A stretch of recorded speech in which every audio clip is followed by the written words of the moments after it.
Responda rápido qual o jogador mais importante do Vasco.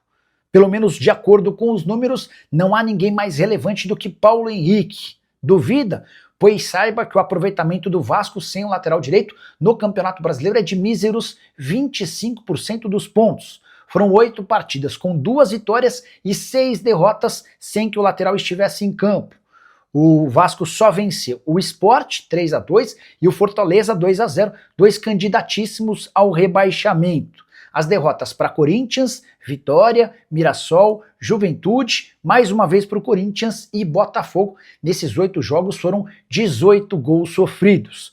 Lateral direito, convocado para a seleção brasileira, e que era olhado com desconfiança até pelo torcedor do Vasco. Enorme reviravolta e grande temporada do Paulo Henrique.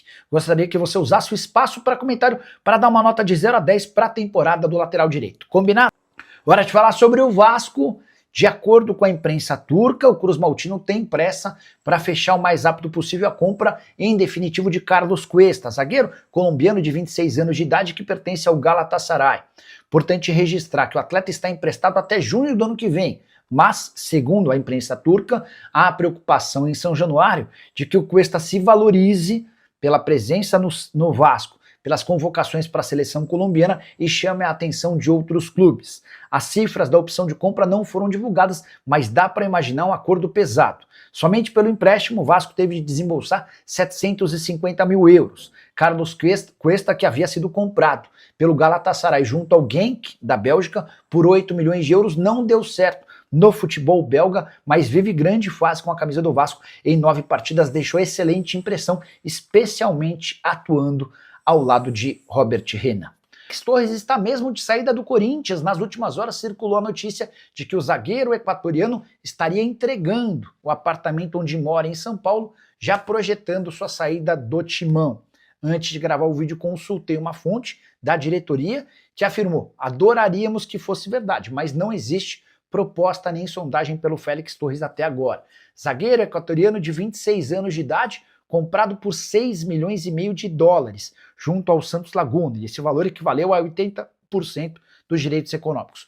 Como vocês sabem, o Corinthians não pagou o Santos Laguna, até por isso tomou um transfer ban, e está proibido de registrar atletas desde a metade do ano. Félix Torres, que perdeu espaço, e hoje é a última opção do sistema defensivo do técnico Dorival Júnior. O Pedro Choca e o Gustavo Henrique formam a dupla de zaga titular. O André Ramalho e o Kaká são as primeiras opções do banco de reservas. O Félix Torres não entra em campo desde 27 de agosto, confronto contra o Atlético Paranaense na Copa do Brasil. São mais de 2 meses sem ser utilizado. Na atual temporada, 27 jogos e 1 gol. E o Félix Torres, além de ter custado caríssimo, ganha na casa dos 750 mil reais por mês. Difícil imaginar que o Corinthians encontre clubes interessados em pagar todo esse salário e ainda absorver a grana investida quando da contratação desse atleta. Você pensa o quê sobre Félix Torres e sua contratação do Timão? Já usa o espaço para comentário, deixa sua opinião. Só não esquece de deixar like e de se inscrever no canal. Se o G7 é quem leva a Libertadores, o Vasco vai ficar muito distante dessa situação. Ah, Fábio, esquece Libertadores. Pô, vamos pensar via Copa do Brasil. Ok, dá para pensar via Copa do Brasil sim, mas jogando o futebol que vem jogando nas últimas partidas, vai ficar difícil. Pode até passar pelo Fluminense, que também não vem exuberante. Mas depois, Cruzeiro. Cruzeiro começa a subir de novo na temporada. Nos últimos 5 jogos do Brasileiro são 3 vitórias e 2 empates. Ou seja, 11 pontos em 15 disputados. Então, assim, é pra gente olhar e falar, caramba, a gente caiu. Fluminense vai enfrentar o Mirassol, mas depois tem jogos difíceis também. O Fluminense pega o Palmeiras, por exemplo, né? É um jogo bem difícil. Mas o nosso maior adversário tem sido o próprio Vasco. Porque depois de uma arrancada, de uma sequência de 4 vitórias, a gente pegou 2 derrotas e afundou. Aí eu pergunto para você, o que tem que fazer? Quais são os erros que não podem ser repetidos? Porque aí já vira burrice. Você tem que olhar o erro, entender, analisar e não repetir. 1. Abrir demais o sistema defensivo. Não a zaga. A zaga está bem composta. Aliás, temos uma grande dupla. Cuesta e Robert Renan. Mas a entrada da área. O Fernando Diniz precisa arrumar um jeito de povoar um pouco mais a região central. O Tietê não marca. O Tietê marca muito pouco. Ele tem saída de jogo, ele dá qualidade com a bola nos pés, mas não tem marcação como tem o Barros. O ideal, o mundo ideal, era achar um camisa 8 que marcasse e jogasse. Não vou nem falar mais do Paulinho. O Thiago Mendes está no grupo, porque o Paulinho não tem rendido, nem tem entrado. Então, ontem até o Thiago Mendes entrou. O Vasco precisa ter esse cara que marque ali, que não sobrecarregue o Barros. Outra, quando for mudar, minimizar o risco nas mudanças, na troca de posições. Você tira o Tietê, coloca o Matheus França, chama o Coutinho para ajudá-lo ali. Porra, mexe em muitas posições. Tentar explorar ao máximo o que tem de melhor cada um. Eu ainda não vi o Matheus França jogando de meio atacante. Minutos. Jogar mesmo, entrar no intervalo, jogar na função dele, ou até mesmo um falso 9. Eu não vi. Colado no Ryan e no Andrés. Eu não vi.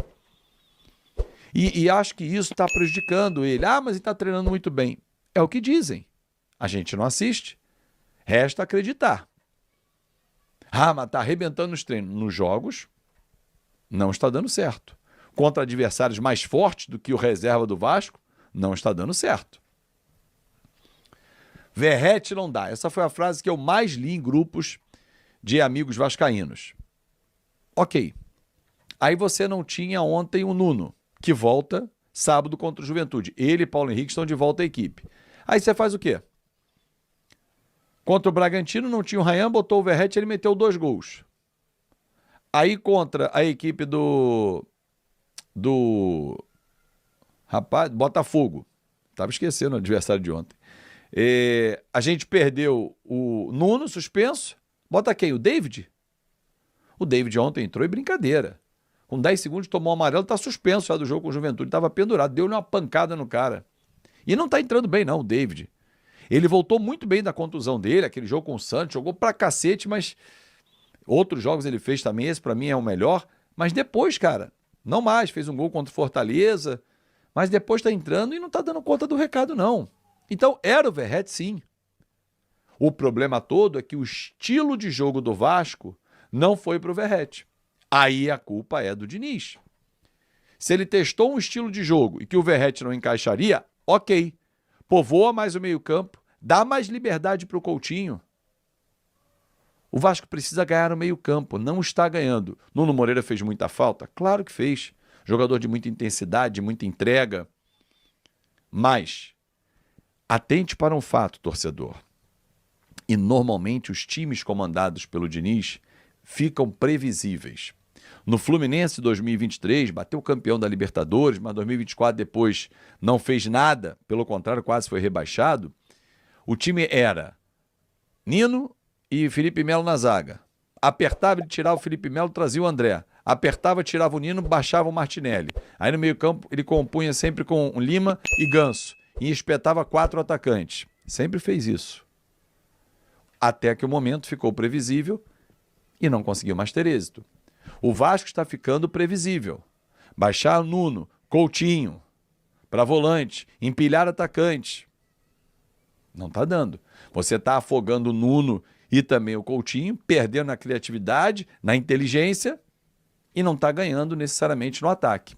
O ataque hoje do Vasco marcou 49 gols nessa temporada, né, no Brasileiro, mas a defesa sofreu 46. Aliás, a defesa que sempre foi um ponto alto já com a chegada, né, do Cuesta e do Robert Renan, com esse despovoamento da entrada da área, pô, nós já levamos 2 gols do São Paulo e 3 do Botafogo. 5 gols nos últimos 2 jogos. É demais, média de 2,5 é demais.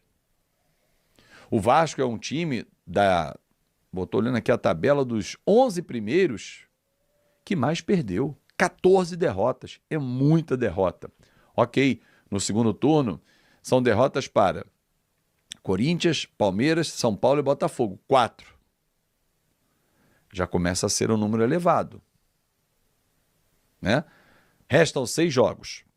O Vasco precisa pontuar nesses 6 jogos, com 42 pontos. Nos 18 restantes, fazer pelo menos 12 pontos, chegar a 54 para ficar tranquilo ali, quem sabe pegar uma Libertadores, mas o meu foco de Libertadores não é via Brasileiro, é via Copa do Brasil. Porque eu olho lá na frente. Pontuar bem nessa reta final é levar moral para o dia 11 de dezembro. Ali é a nossa decisão. E 14 é a grande decisão. Se chegar de farol baixo com derrotas em sequência, nós vamos perder a semifinal para o Fluminense. Porque tem interferência. A vaga de Libertadores pode vir da Copa do Brasil. Mas o brasileiro leva a essa condição, desde que a gente chegue com moral elevada.